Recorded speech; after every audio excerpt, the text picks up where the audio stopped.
Perkenalkan, nama saya Ama Febriani. Di sini saya akan membuat video tentang hubungan antar persona bersama teman saya atau sahabat saya. Nah, untuk lebih lanjut lagi, kita harus tahu nih hubungan antar persona itu apa. Nah, hubungan antar persona dalam arti luas adalah interaksi yang dilakukan oleh seseorang dengan orang lain dalam segala situasi dalam semua bidang kehidupan sehingga menimbulkan kebahagiaan dan kepuasan hati pada kedua belah pihak. Nah, ini dia Dinda, sahabat aku. Dinda ini sama aku ini dipanggilnya Dindul. Jadi aku di sini manggil dia tuh Dindul ya, guys. Ya. Oke, jadi itu seperti apa sih hubungan antar persona antar kita dari dulu sampai sekarang ini? Kayak kita tuh bisa terjalin sampai sekarang ini menurut kamu? Kalau hubungan antar persona mungkin dari awal kita kenal gitu kan. Nah jadi guys, aku tuh sama Amel satu SMA awalnya. Kan kita sekarang satu universitas juga nih. Nah awal ngeliat Amel tuh gak ada kepikiran buat jadi temen, apalagi sahabat, apalagi bisa satu kampus lagi. Benar. Karena waktu itu tuh posisi duduknya waktu awal MPLS nih, aku sama Adis itu paling depan banget meja guru, dan Amel sama Widya itu paling belakang, bener-bener paling belakang kelas. Jadi kayak ngeliat Amel aja tuh jarang, kayak awal-awal kan masih diem gitu. Terus kalau misalnya ada sometimes kesempatan buat ngobrol sama Amel, aku tuh ngeliat Amel kayaknya orangnya cuek, terus tipe orang yang nggak care sama temen dan susah buat deket gitu. Jadi kayak apa sih ini orang nggak friendly, kayaknya gue nggak bisa ditemenin sama dia gitu. Nggak asik sih, asik ya, tapi kayak ada rasa sungkan aja buat deket sama Amel gitu. Nah terus kenapa kita bisa tiba-tiba satu temenan, satu sahabatan, satu geng, satu frekuensi? Karena kita tuh waktu itu sekolah kita ikut DBL yang ada di, kalau sekolah kita Jakarta Selatan, Iya. yang ada di Blok M. Nah waktu itu yang ikut tuh aku, Amel, sama teman-teman kita yang lain.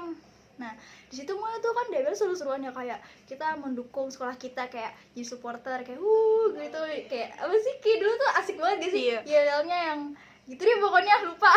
Kayak seru, terus kayak bikin dari situ tuh kita tuh jadi nyatu gitu. Jadi kayak ngobrol. Nah, awal mula aku ngobrol sama si Dinda itu kayak orangnya menurut aku ya, dari awal aku ngelihat si Dinda juga ini, dia tuh orangnya tipe kalau orang yang gampang gitu loh deket sama orang lain. Dia tuh kayak enjoy gitu, kayak walaupun orang yang nggak dikenal atau baru pertama kali dia lihat nih, dia tuh ngobrol terus kayak nyambung aja sama dia. Mungkin emang kamu kayaknya nyambungin aja ya. Iya, kayak ya udah asikin aja gitu. Jadi mungkin itu ya perbedaan aku sama Amel gitu. Tapi kita berdua ternyata kalau kita udah kenal sama lain, kita sama-sama asik. Cuman emang kayak dari raut mukanya aja gitu. Kalau kan bukan apa-apa super excited gitu. Jadi kayak semangat. Kalau Amel tuh mungkin awal-awal kayak lebih orang lihat dia tuh kayak cuek kayak gitu, padahal tuh Amel super seru guys. Nah terus kenapa kita bisa nyatu, bisa satu geng gitu, geng hor itu karena kita cewek-cewek yang ikut itu di kelas kayak 7 orang. 7 orang. Ada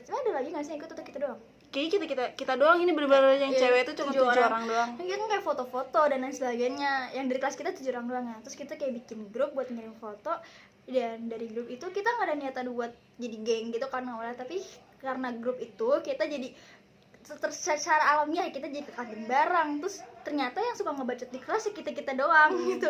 Yang lain bacot, cuman kita lebih bacot lain gitu. Lebih apa ya, lebih aktif aja sebenarnya sih. Nah terus juga di grup itu juga kita tuh nggak kayak kayak ngirim foto ya udah ngirim foto doang. Nah ternyata tuh kayak kita tuh saling apa ya, saling curhat juga nggak sih di situ. Nah itu jadi terjalin aja, saling melengkapi gitu guys. Jadi tuh di situ awal mula aku tuh temenan sama si Dinda gitu. Situasi seperti apa yang kalian bangun agar komunikasi antar pesona kalian efektif? Nah dari aku dulu kali ya. Menurut aku waktu kita ini masuk eligible SNM, jadi kita berdua ini alhamdulillah banget dapat eligible di kelas kita. Nah jadi orang yang masuk eligible itu harus milih jurusan sama kampus yang ingin dituju, jalur undangan. Nah waktu itu kita ini konsul dulu ya ke BK ya, konsul dulu ke BK. Habis konsul terus si Dinda ini milih UI ya, UI jurusan apa Din? Sosiologi. Dan aku UNJ sosiologi juga tapi UNJ. Nah terus di sini Dinda juga masih ragu. Jadi di sini aku ini berkomunikasi lah sama si Dinda ini. Dinda tuh ngechat aku kayak ini gimana sih Mel, kalau aku ini ya kalau gue lah ya, kalau gue masuk ke sini kayaknya bisa nggak ya gitu ya. Terus kayak aku tuh buat mempercayai atau meyakinkan si Dinda ini kayak ya udah aku tuh kayak support gini kayak lu tuh masuk ke situ tuh demi apa gitu, misalnya kayak tujuannya tuh apa, kayak kalau lu minat atau emang lu suka sama jurusan itu ya udah lu masuk itu, kayak nggak ada lah kata-kata dari kayak eksternal lah, kayak apa sih yang apa, gak usah terlalu peduli sama omong-omongan orang di luar kayak gitu. Jadi tetap yakin sama diri sendiri gitu, bantu aku buat nyakinin mama pilihan aku sendiri gitu. Jadinya kayak kita tuh kayak saling support juga di situ, dan Dinda juga support aku di UNJ sosiologi karena aku tuh juga awalnya tuh nggak yakin gitu sama nilai aku sendiri gitu. Jadi kayak takut gagal atau apa. Jadinya kayak Dinda ini ya bilang lah kayak sedikit bikin motivasi aku buat yakin sama pilihan aku itu. Iya, untuk memilih UNJ sosiologi di SNMPTN. Benar. Nah, tapi kali itu kan cerita kita di SNM nih, gimana cara kita komunikasi kita agar tetap berjalan efektif melalui iklim support ya kan. Nah kalau dari SBM-nya nih, kita dicerita dari SBM karena kita di SNM itu enteng guys. Walaupun kita sudah percaya diri dengan pilihan kita, ternyata belum rezekinya. Iya benar. Jadi kita mulai berjuang lagi nih di SBM. Nah kan Amel ini nggak les ya, dia cuma les di awal-awal kelas 12 doang, tapi bisa berhenti karena ada satu dan lain hal. Nah karena Amel tahu aku ini les, jadi kita sama-sama saling kayak sharing-sharing kayak apa tuh informasi tryout, terus materi-materi yang bakal keluar kayak gimana. Nah dari situ adalah bentuk support kita sebagai teman. Nah kita juga sharing-sharingnya di grup yang tadi kita udah spill tuh di awal, itu grup geng horang kita bertujuh itu kayak gitu. Benar. Jadi kita berdua ini kayak ya udah kayak untuk menuju masa depan kita ya, termasuk kuliah ini, kayak kita tuh saling mensupport biar kita tuh yakin sama diri kita sendiri gitu. Dan apa ya, ada hasil juga dari support kita ya, karena di SBM ini Amel juga lolos di UNJ apa Mel? UNJ aku lupa, pokoknya adalah itu UNJ lolos jurusan. Gitu. Dan kalau dari aku masih belum lolos, tapi banyak banget hal yang bisa didapetin karena ya ilmu-ilmu SBM itu juga kepake buat seleksi-seleksi di Mandiri nanti kayak gitu. Nah itu adalah jawaban dari pertanyaan nomor 2. Daya tarik atau sifat masing-masing apa yang disukai yang membuat kalian memiliki hubungan antar pesona yang baik sampai sekarang? Oke, dari aku dulu kali ya.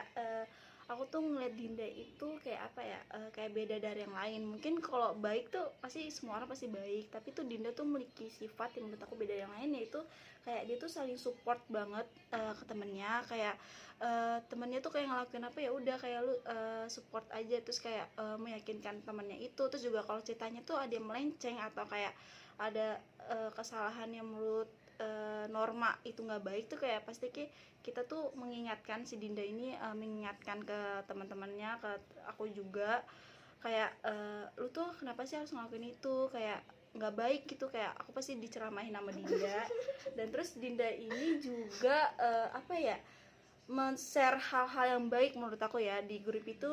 Dinda ini yang men-share hal-hal yang kayak kalau ada apa-apa kayak ada sholat nifsu saban atau apa, pasti dia tuh nge-share di grup yang mengingatkan kita untuk sholat itu. Karena menurut aku itu suatu hal yang apa ya, yang kayak suatu hal kecil tapi itu bermakna tentunya. Jadi kayak menurut aku tuh sifat yang aku sukai dari Dinda itu seperti itu gitu. Kalau Dinda sendiri terdengarnya sangat-sangat agak salting dikit ya gitu sama temen deket yang bernama Amel. Nah, kalau dari aku sendiri apa sih sifat yang aku suka dari Amel? Nah, kalau aku percaya ya semua orang tuh baik, berkata Amel, semua orang tuh baik. Cuman aku yakin juga kalau setiap orang tuh punya keunikan masing-masing. Nah, dan ada sisi dari setiap orang tuh yang nggak ada di orang lain gitu. Apalagi ada sisi Amel nih yang baik, yang kayak yang baik ke temennya kayak gimana, dan itu tuh nggak ada di temen aku yang lain. Dan temen aku yang lain tuh bukan berarti temen aku yang lain tuh nggak baik, sama-sama baik, cuman ada satu kayak hal yang ngebuat Amel tuh beda dari teman-teman aku yang lain. Nah, apa sih hal itu gitu? Apa tuh? Nih, kan dari first impression yang aku spill di awal itu kayak Amel tuh cuek, dan itu bener, Amel tuh emang cuek. Kayak waktu kelas 12 dia, aku ngeliat Amel tuh kayak yang kelihatannya tuh nih orang nggak terlalu mikirin banget apa yang lagi dipusingin, kayak mau masuk univ mana, jurusan apa, kayak gitu. Mungkin kalau orang yang nggak terlalu kenal sama Amel, dia kayak ya udahlah nih orang santai aja dan lain sebagainya. Tapi kalau aku udah kenal sama Amel nih, waktu itu kita pernah sharing di motor sambil dari mana gitu, lupa, sama genghor kayak kita boncengan, terus kayak ternyata tuh Amel se-trouble itu, di otaknya banyak hal-hal yang dia pikirin, yang kalau sebenarnya tuh kalau aku ngeliat dari luar kayaknya nih orang santai-santai aja. Cuman waktu karena aku udah jadi teman deketnya Amel, aku tahu nih kalau Amel tuh orangnya pemikir juga dan serius juga sama masa depannya, dari nggak main-main. Karena asal kalian tahu ya, mungkin kalau teman-teman deket aku bisa melihat nih dari aku dan Amel, maksudnya kayak orang yang nggak terlalu kenal deket gitu. Kalau genghor udah tau lah, pasti udah tahu kalau Amel itu paling rajin di genghor. Itu hal yang paling aku suka, karena orang-orang tuh ngeliat Amel pasti cuek dan yang lain sebagainya, kayak males, kayak suka tukang tidur gitu-gitu kan, kayak dia nggak branding dirinya tuh kayak gitu. Padahal dia tuh kayak, kalau istilah anak-anak sekarang tuh apa tuh menyebutnya dengan ambis in private gitu, ambis in private. Dan Amel tuh menerapkan itu, kayak yang udah santai aja kelihatannya, tapi dia tuh bener-bener pemikir dan bener-bener fokus sama apa yang dia tuju.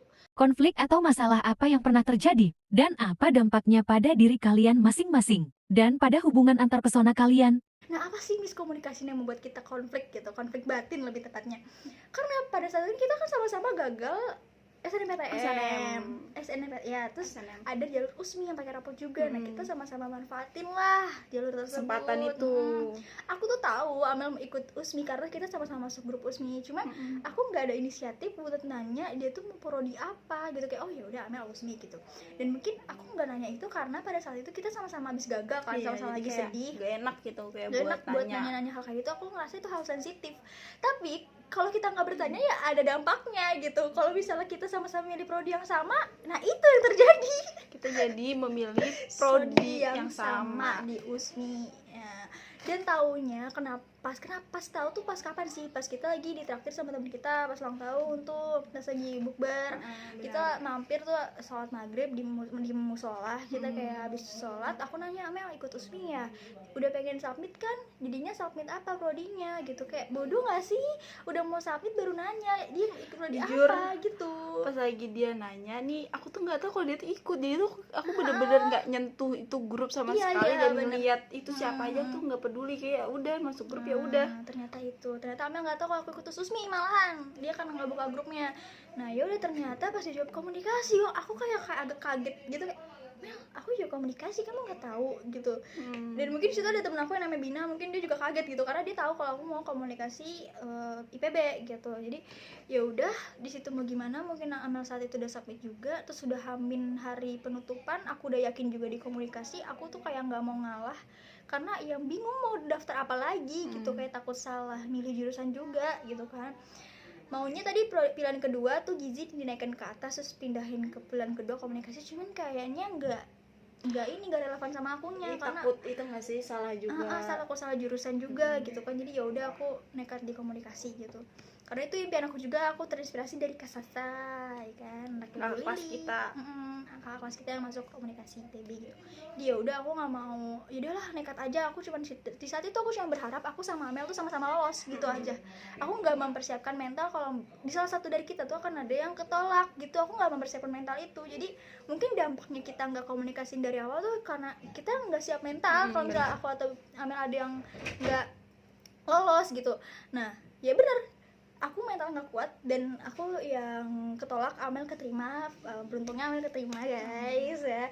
Nih jadi ya itu, aku yang menerima dampaknya gitu. Mungkin kalau kita komunikasiin dari awal, mental aku udah jauh lebih stable, udah lebih siap. Kalau aku atau Amel atau mungkin kita berdua sama-sama ketolak gitu kan, kayak gitu.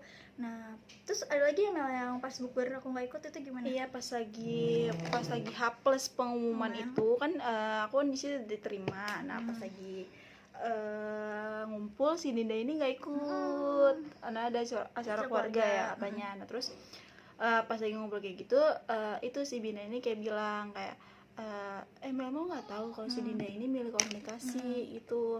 Terus iya aku langsung kayak emang iya ya. Terus kayak aku tuh langsung kayak nggak enak banget tuh, kayak gimana sih, kayak ya kita tuh kayak sering bareng, kayak main bareng gitu-gitu, kayak di grup juga aktif, tapi tuh kayak hal kayak gini aja tuh kita tuh nggak nggak saling tahu. nanya, Iya gitu.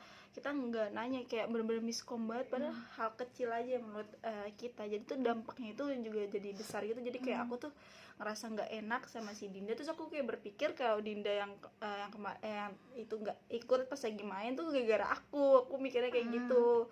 Jadi kayak aku juga ngerasa nggak enak sama si Dinda ini. Tapi sekarang Dinda masuk ke komunikasi IPB Belajar lewat mana mandiri. tuh? Belajar mandiri. Nah, ya bener banget, karena waktu aku nggak ikut tuh Arsya keluarga, dan salah satu alasannya juga mungkin Amel menduga karena apa, nggak enak ketemu kamu. Iya. Itu mungkin ada benernya juga, karena saat itu mental aku juga belum siap buat ketemu sama Amel. Kayak aku bingung harus mengucapkan selamat dengan, kan kayak selamat ya Amel, di situ pasti lagi tapi sedih gitu. Aku tuh nggak bisa sebijak dan setegar itu. Jadi aku lebih memilih untuk nyembuhin diri aku dulu sendiri tanpa bertemu dengan orang lain. Baru deh kalau udah happy, baru udah nerima, ya baru nggak terima atau bertemu dengan orang lain lagi kayak Benar gitu. itu guys. Jadi Itu, guys, penting banget ya untuk komunikasi. komunikasi gitu. Moralnya adalah jangan sampai sama kita kayak sama tahu nih gebetan kita siapa, hal yang makanan yang kita suka apa. Tapi masalah kayak prodi aja tuh kita nggak membahas Salah, gitu. iya. Itu sama salah gitu. Salah banget. Dan itu hal yang sangat penting terkait masa depan kita. Benar. Jadi itu aja poin-poin yang kita bahas hubungan antar pesona sama Dinda, yaitu sahabat aku dari kelas 10. Oke guys, jadi itu aja, terima kasih, dadah.